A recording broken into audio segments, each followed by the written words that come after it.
Oman के सुल्तान हैथम बिन तारिक भारत की 3 दिवसीय राजकीय यात्रा पर आए हुए हैं। अपनी आलीशान लाइफस्टाइल के लिए चर्चा में बने रहते हैं। ओमान के सुल्तान हैथम बिन तारिक के साथ उनके वरिष्ठ मंत्रियों और अधिकारियों के सहित एक उच्च स्तरीय प्रतिनिधिमंडल भी भारत आया है। सुबह ही राष्ट्रपति द्रौपदी मुर्मू और प्रधानमंत्री नरेंद्र मोदी ने राष्ट्रपति भवन में उनका गर्मजोशी स्वागत भी किया। आपको बता दें कि ओमान का सुल्तान देश और सरकार का राजशाही प्रमुख होता है। ओमान में पूर्ण रूप से राजशाही है और सदियों से ही ऐसा होता आया है। ओमान के मौजूदा सुल्तान हैथम बिन तारिक हैं, जिन्होंने सुल्तान कबूस बिन सईद के निधन के बाद 11 जनवरी 2020 को सत्ता संभाली थी। हैथम बिन तारिक से पहले 1970 से लेकर 2020 तक सुल्तान कबूस बिन सईद ने ओमान पर शासन किया था। पर आप क्या जानते हैं कि ओमान के सुल्तान की संपत्ति कितनी है? आइए अब आपको उस पर भी चर्चा करते हैं। 11 अक्टूबर 1955 को जन्मे ओमान के सुल्तान हैथम बिन तारिक अपनी लग्जरी लाइफस्टाइल के लिए चर्चा में रहते हैं। हैथम का जन्म राजधानी मस्कट में हुआ था और सुल्तान तैमूर बिन फैसल के वो पोते हैं।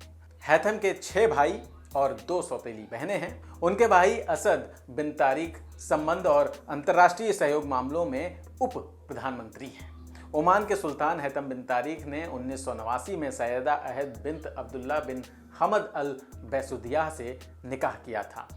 उनके पास 6 आलीशान महल हैं और उनके विशाल महलों में शामिल एक 200 साल पुराना महल अल आलम पैलेस है। ये महल फोर्ट और हार्बर से घिरा हुआ है। इसकी खूबसूरती एक ऐसी है कि टूरिस्ट जब भी इसके सामने आते हैं तो फोटो खिंचाए बिना नहीं रहते। ओमान के सुल्तान के पास $600 मिलियन की कीमत का अल सैद नाम का विशाल याट है। यह दुनिया की 7वीं सबसे बड़ी याट है।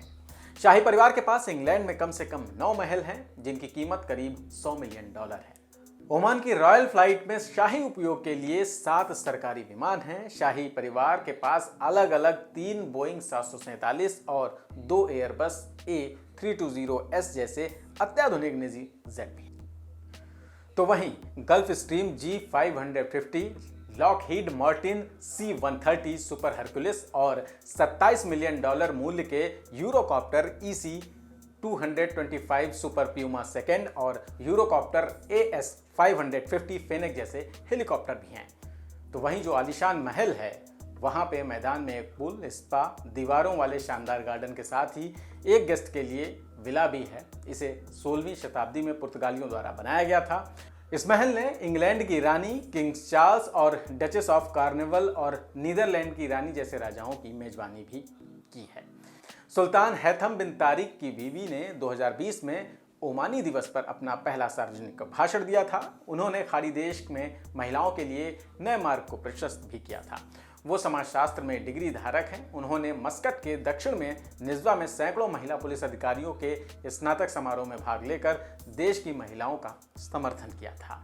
भारत और ओमान के बीच ऐतिहासिक और सांस्कृतिक आर्थिक संबंधों पर आधारित दीर्घकालिक मित्रता है, यानी लंबे समय से मित्रता चली आ रही है। दोनों देशों के बीच राजनयिक संबंध 1955 में स्थापित हुए थे और 2008 में इस रिश्ते को रणनीतिक साझेदारी के रूप में आगे बढ़ाया था तत्कालीन प्रधानमंत्री डॉक्टर मनमोहन सिंह ने, जब खाड़ी देश का दौरा किया था। इसके बाद साल 2018 में प्रधानमंत्री नरेंद्र मोदी की ओमान यात्रा भी काफ़ी चर्चा में रही थी। दोनों देशों के बीच द्विपक्षीय संबंधों को एक महत्वपूर्ण अध्याय के तहत जोड़ा भी गया था। तो ये थी ओमान के सुल्तान के बारे में जानकारी। आपको ये वीडियो कैसा लगा कमेंट करके ज़रूर बताइएगा।